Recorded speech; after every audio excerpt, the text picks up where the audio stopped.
नमस्कार दोस्तों, आज के इस वीडियो में बात होगी 7 जुलाई 2026 के करंट अफेयर्स की। अंत तक जुड़े रहिएगा।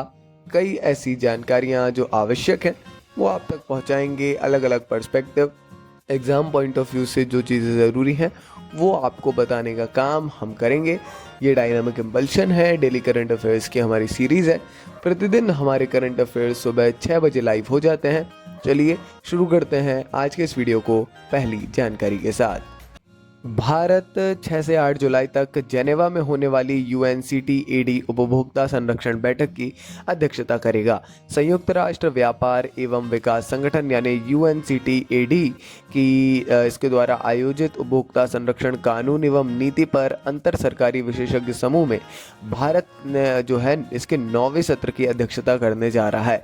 ये 3 दिवसीय बैठक 6 से 8 जुलाई 2026 तक स्विट्जरलैंड के जेनेवा स्थित पैलेस डेस नेशंस में आयोजित की जाएगी। इसमें विभिन्न नीति निर्माता, नियामक, उपभोक्ता संरक्षण प्राधिकरण और अंतर्राष्ट्रीय संगठन उपभोक्ता अधिकारों से जुड़ी उभरती चुनौतियों पर चर्चा करने और अंतर्राष्ट्रीय सहयोग को मजबूत करने के लिए एक साथ आएंगे। उपभोक्ता संरक्षण कानून और नीति पर अंतर सरकारी विशेषज्ञ समूह उपभोक्ता संरक्षण मुद्दों पर संवाद और सहयोग के लिए ये प्रमुख अंतर्राष्ट्रीय मंच है।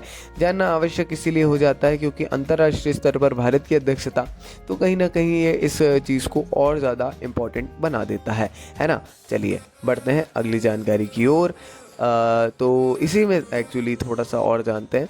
ये संस्था संयुक्त राष्ट्र उपभोक्ता संरक्षण दिशा निर्देश के तहत कार्य करती है और यह सदस्य देशों को निम्नलिखित अवसर प्रदान करती है। पहला, सर्वोत्तम प्रथाओं का आदान प्रदान करने में, है ना। मतलब क्या करती है ये ऐसे अवसर?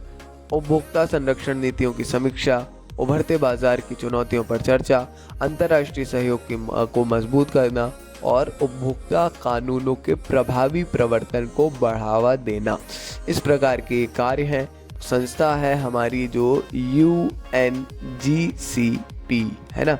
तो ये है, ज़रूर इसके बारे में जानिएगा। ये जो दिशा निर्देश हैं ये हमने आपको बताए, है ना। तो चलिए आगे बढ़ते हैं, देखते हैं अगली जानकारी को।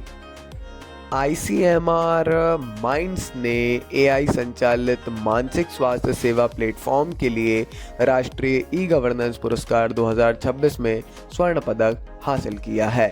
हाल ही में ई-गवर्नेंस के लिए राष्ट्रीय पुरस्कार 2026 वितरित किए गए, जिसमें भारतीय चिकित्सा अनुसंधान परिषद यानी ICMR को और नागरिक केंद्रित सेवाएं प्रदान करने के लिए AI और अन्य तकनीकों के उपयोग के माध्यम से नवाचार श्रेणी में स्वर्ण पुरस्कार से सम्मानित किया गया। यह पुरस्कार ICMR माइंड्स नामक उनके पुरस्कार विजेता AI संचालित मानसिक स्वास्थ्य प्रबंधन मंच के लिए दिया गया।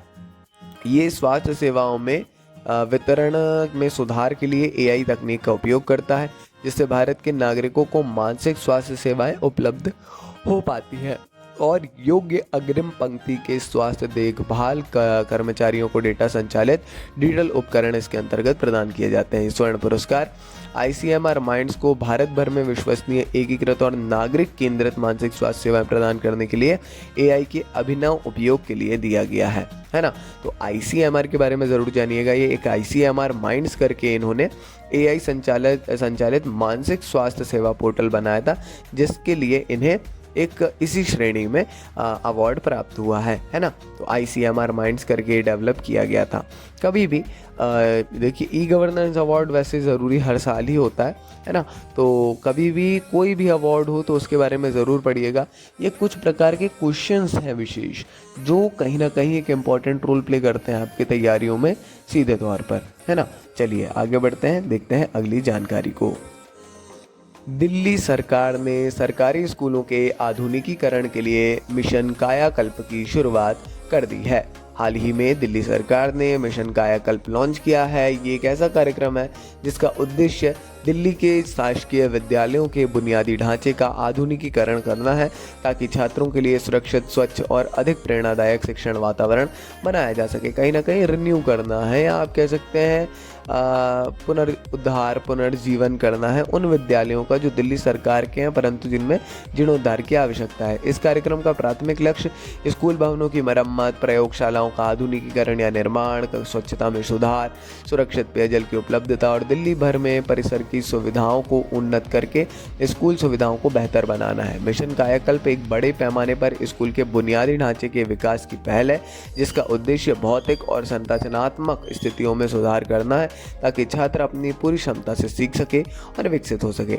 जाहिर तौर पर विद्यालयों के विकास में अभी राज्य हो, केंद्र हो, पीएम श्री योजना है, अलग अलग जगहों पे कहीं सीएम राइज योजना है, कहीं सीएम श्री योजना है, तो अलग अलग प्रकार से योजनाएं लॉन्च की जा रही हैं, जिससे कहीं ना कहीं ऑटोमेटिकली हम विद्यालयों को विकसित होता देख रहे हैं, है ना।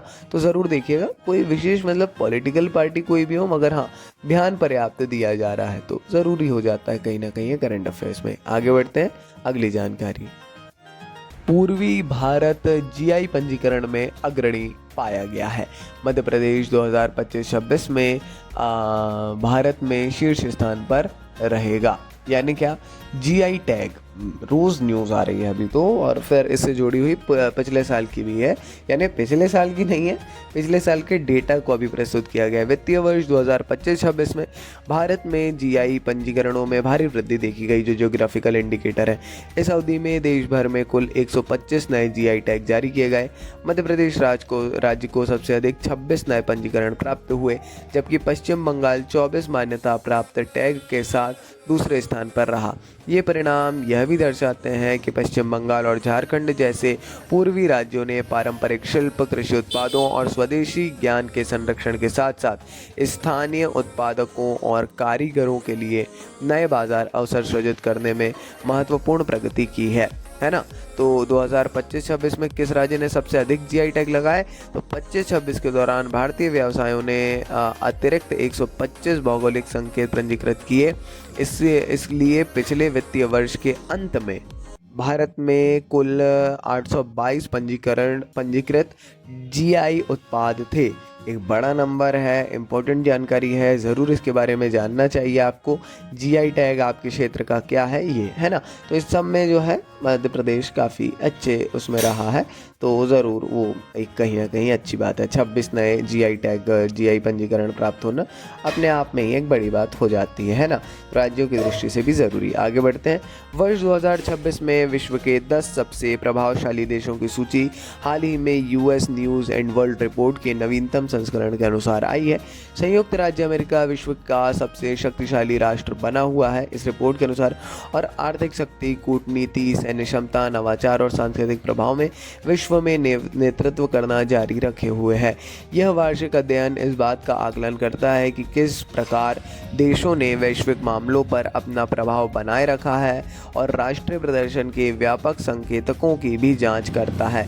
इस रैंकिंग में भारत का 16वां स्थान उल्लेखनीय है, मगर कहीं ना कहीं ये सही भी मतलब पॉजिटिव नहीं है ना।